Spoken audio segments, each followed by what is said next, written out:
Commodus. The name alone evokes images of a tyrannical Roman emperor, a ruler consumed by madness and bloodlust. History remembers him for his excesses, his obsession with gladiatorial combat, and his delusions of godhood. Yet, behind this caricature lies a more complex figure, a man shaped by circumstance and the immense weight of his inheritance. Born into the gilded cage of imperial power, Commodus was the son of Marcus Aurelius, the philosopher-emperor revered for his wisdom and stoicism. This stark contrast between father and son has fueled centuries of speculation and judgment. Was Commodus inherently flawed, a bad seed incapable of living up to his father's legacy? Or was he a victim of his upbringing, thrust into a position he never desired and ultimately consumed by its immense power? This essay delves into the life and reign of Commodus, seeking to peel back the layers of myth and propaganda that have obscured his true nature. In examining his actions, motivations, and the historical context in which he ruled, we can begin to understand the forces that shaped this controversial figure. By confronting the biases inherent in our sources, we can strive for a more nuanced and balanced assessment of Commodus, moving beyond simplistic labels of madman or monster. Only then can we grapple with the enduring question: was Commodus truly mad?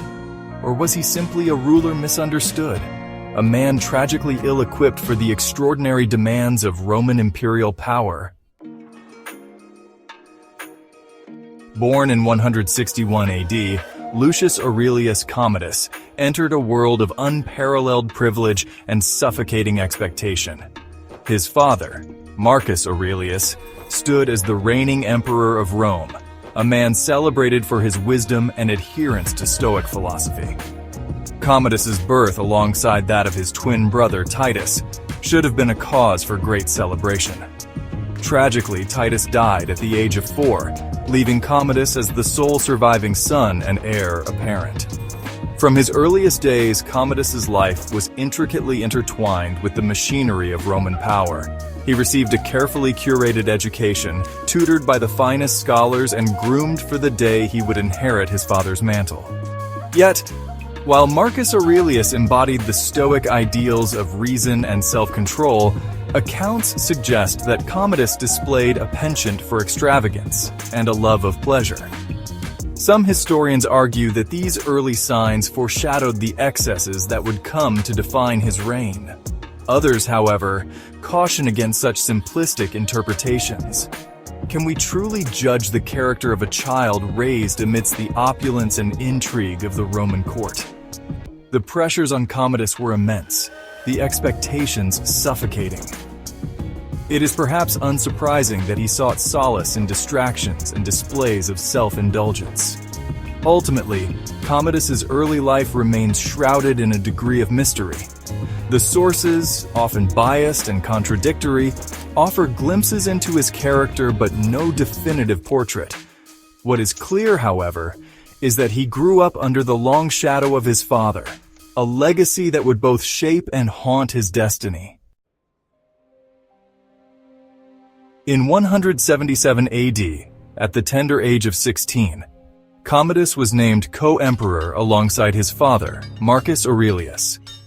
This unprecedented move, granting an heir such power at such a young age, speaks to the challenges facing the Roman Empire at the time. The Marcomannic Wars raged along the Danube frontier, demanding Aurelius's attention in the field. Elevating Commodus ensured stability in Rome and solidified the line of succession. However, this shared rule proved short-lived.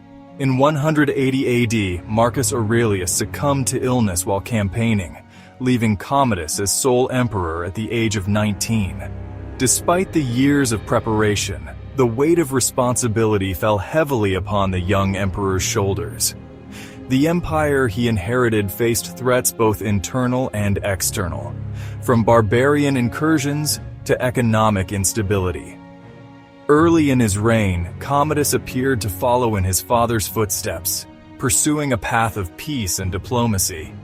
He negotiated a peace treaty with the Marcomanni and returned to Rome, where he focused on consolidating his power.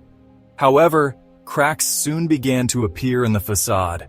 Rumors spread of Commodus's growing extravagance, his lavish games and spectacles, and his increasing detachment from the affairs of state. The Senate, accustomed to the measured rule of Marcus Aurelius, viewed Commodus's behavior with suspicion and growing concern. His disregard for tradition and his penchant for self-gratification clashed with their expectations of a philosopher king.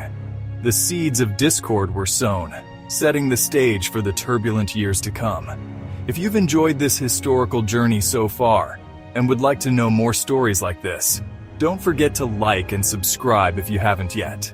Now let's return to the continuation of the story of Commodus, the emperor who destroyed the boundary between man and God for himself. The lure of the arena. Commodus, the gladiator emperor. Of all Commodus's excesses, none captured the imagination and horror of his contemporaries quite like his obsession with gladiatorial combat. While Roman emperors had long patronized the games, Commodus's involvement went far beyond mere spectatorship. He saw himself as a gladiator emperor, a modern-day Hercules, destined to thrill the masses with his prowess in the arena. Clad in the garb of a gladiator, he would enter the Colosseum, not as a spectator, but as a combatant. He fought against both men and beasts, carefully staged bouts designed to showcase his strength and courage. The crowds, eager for spectacle and perhaps fearing the emperor's wrath, roared their approval. This behavior appalled the Roman elite. For them, the arena represented the basest instincts of humanity, a spectacle unfit for the dignity of an emperor. Commodus's participation in these bloody contests struck at the heart of their understanding of imperial decorum and fueled accusations of madness and depravity. Yet, Commodus remained undeterred. For him, the arena provided an escape from the pressures of rule, a realm where he could revel in physical prowess and adulation. It also served as a potent symbol of his power, a brutal reminder to his subjects that he was the master of life and death, even within the sacred confines of the Colosseum. His fascination with gladiatorial combat cemented his reputation as a cruel and unstable ruler, further alienating him from the very people he was meant to govern. A god among men, delusions of divinity, and the cult of Hercules. Commodus's thirst for glory extended beyond the arena. He craved recognition not just as a ruler, but as a god among men. Drawing inspiration from Hercules, the mythical hero renowned for his strength and courage, Commodus sought to fashion himself in the demigod's image. He commissioned countless statues and coins depicting himself as Hercules, adorned with the lion skin and club that symbolized the hero's might. He even went so far as to rename Rome Colonia Commodiana, his own personal colony, and to rename the months of the year after his own titles and epithets. This self-deification, while not entirely unprecedented in Roman history, reached new heights of extravagance under Commodus. It reflected his inflated ego, his desire to transcend the limitations of mortality and secure for himself a legacy that would echo through the ages. However, his efforts to cultivate a divine image backfired spectacularly. The Roman populace, accustomed to a degree of imperial propaganda, found Commodus's claims to godhood both ludicrous and unsettling. The Senate, already wary of his behavior, saw it as further proof of his instability and unfitness to rule. Commodus's delusions of divinity served only to isolate him further, widening the gulf between himself and those he ruled. His reign, once promising, descended further into tyranny and paranoia, culminating in a bloody climax that would forever tarnish his name. The Serpent's Embrace. Corruption and intrigue in Commodus's reign. As Commodus retreated further into his world of fantasy and spectacle, the reins of power slipped from his grasp and into the hands of corrupt advisors and favorites. The imperial court, once a place of relative order and decorum, became a hotbed of intrigue and backstabbing. Among those who gained the emperor's ear were individuals like Sauterus, his chamberlain, and Cleander, the Praetorian prefect.